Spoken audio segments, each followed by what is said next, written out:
Pemirsa, Kapolri Jenderal Listio Sigit Prabowo angkat bicara terkait penangguhan penahanan Roy Suryo dan Dr. Tifa. Menurut Kapolri, kewenangan terkait penahanan kini telah beralih ke Kejaksaan setelah Polri menyerahkan berkas perkara dan tersangka dalam proses tahap 2.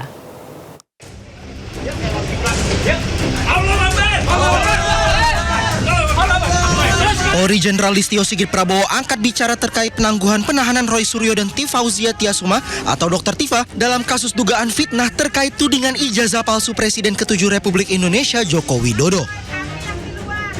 Menurut Kapolri, kewenangan terkait penahanan kini telah beralih ke Kejaksaan setelah Polri menyerahkan berkas perkara dan tersangka dalam proses tahap 2. Menyerahkan tahap 2, di mana pekerjaan tahap 2 itu terkait dengan penanganan administrasi yang terkait dengan pendidikan berikut penyerahan tersangka. Jadi tentunya kewajiban kami sudah selesai untuk penangguhan penahanan. Saat ini sudah beralih ke institusi kejaksaan, mungkin lebih tepat nanti ditanyakan di sana. Sebelumnya, Kejaksaan Negeri Jakarta Selatan memutuskan menangguhkan penahanan Roy Suryo dan Dr. Tifa setelah menerima pelimpahan tahap 2 dari penyidik. Roy Suryo dan Dr. Tifa juga sempat menjalani perawatan di Rumah Sakit Polri sebelum dilimpahkan ke Kejaksaan Negeri Jakarta Selatan pada hari Senin. Tim Liputan iNews melaporkan. Pemirsa, pengamat kebijakan publik Bonatua Silalahi kembali menggugat keputusan KPU terkait penetapan Capres Pemilu 2014 dan 2019. Rencananya sidang dengan agenda pembacaan gugatan akan digelar di Pengadilan Negeri Jakarta Pusat hari ini. Ya, Ismailia Meidasari dan juru kamera Dede Rudi akan melaporkan selengkapnya. Selamat pagi Ismailia, silakan dengan laporan Anda.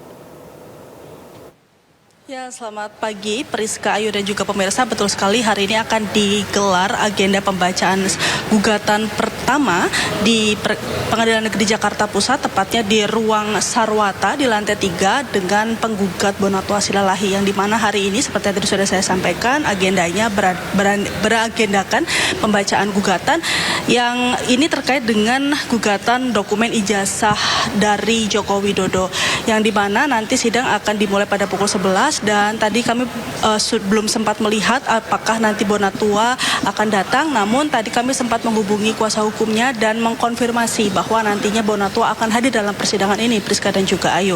Dan juga setelah sebelumnya ini sengketa ini diperjuangkan melalui Pengadilan Negeri Tata Usaha Negara, dan untuk kedua kalinya persoalan dokumen ijazah dari Joko Widodo ini disidangkan melalui gugatan melawan hukum di Pengadilan Jakarta Pusat seperti itu. Dan juga perkara ini secara langsung berkaitan dengan dokumen fotokopi ijazah atas nama Joko Widodo yang digunakan dalam proses pencalonan wali kota pada tahun 2005 dan juga Gubernur DKI Jakarta pada tahun 2012 serta pencalonan presiden pada tahun 2014 dan 2019.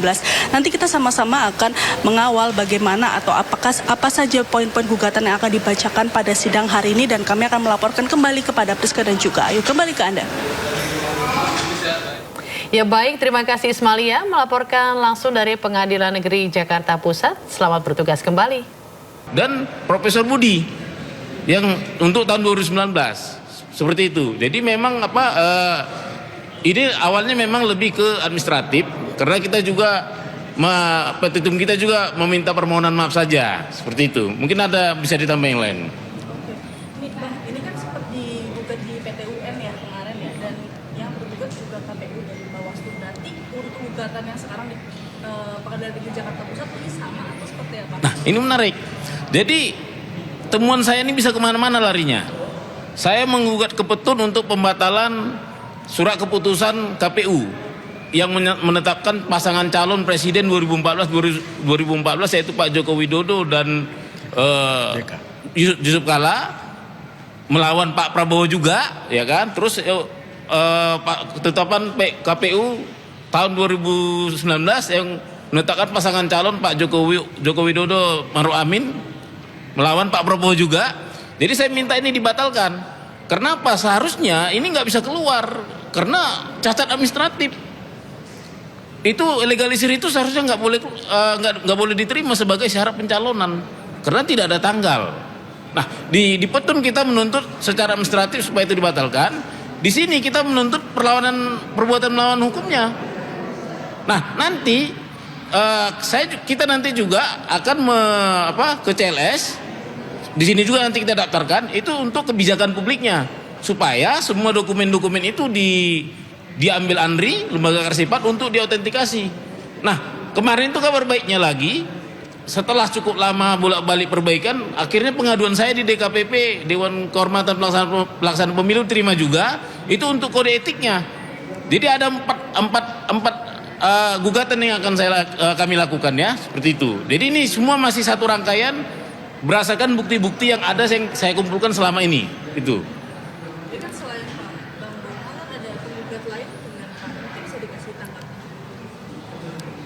Ya, jadi saya sebagai penggugat kedua sama Pak Bonatua dan Pak Han sebagai penasihat hukum kami telah melakukan penggugatan. Ini perdana. Sidang ini adalah sidang perdana. Jadi Bapak Ibu sekalian, yang untuk kita ketahui bahwa ujung-ujungnya daripada ini sebetulnya apa sasaran kami. Kami ingin membuktikan apa yang telah ditulis sama beliau, buku bahwa Jokowi tidak punya ijazah. Ya. Ijazah Jokowi tak ada. Ijazah Jokowi tidak ada. Itu yang kami kejar sebetulnya. Ini rangkaian dari menuju ke ujungnya itu bahwa Jokowi tidak punya ijazah sarjana kehutanan. Itu kami kejar. Karena ini kan udah telak-telak. Ada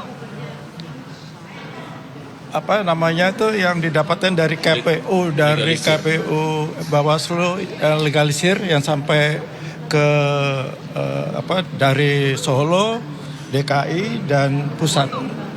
Itu verifikasi udah nggak benar karena tadi yang sampaikan Pak Bonato bahwa itu tidak sah secara legalisasi karena ada aturannya sesuai dengan Permendiknas ya.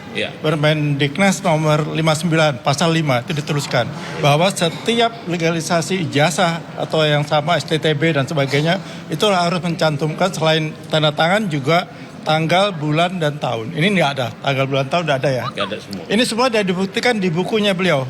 Ini yang kita kejar sebenarnya. Ujung-ujungnya sebenarnya bukan masalah KPU itu urusan lain lah.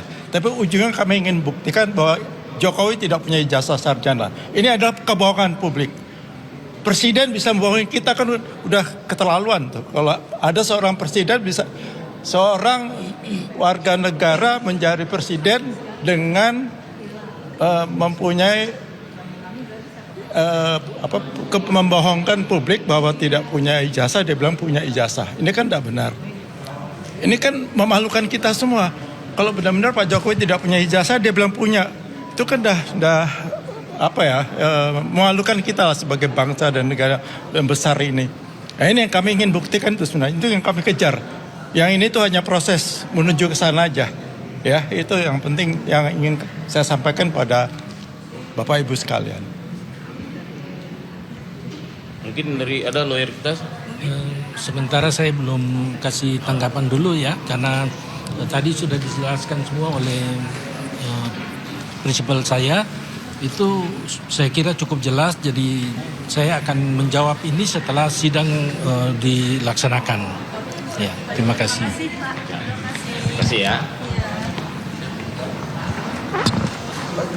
Duduk aja. Duduk lah. Biar kita santai. Makasih Bang. Iya. Oh iya. Kemarin tuh saya dibantu marah-marah di pengadilan. Dia ditanya itu betul itu.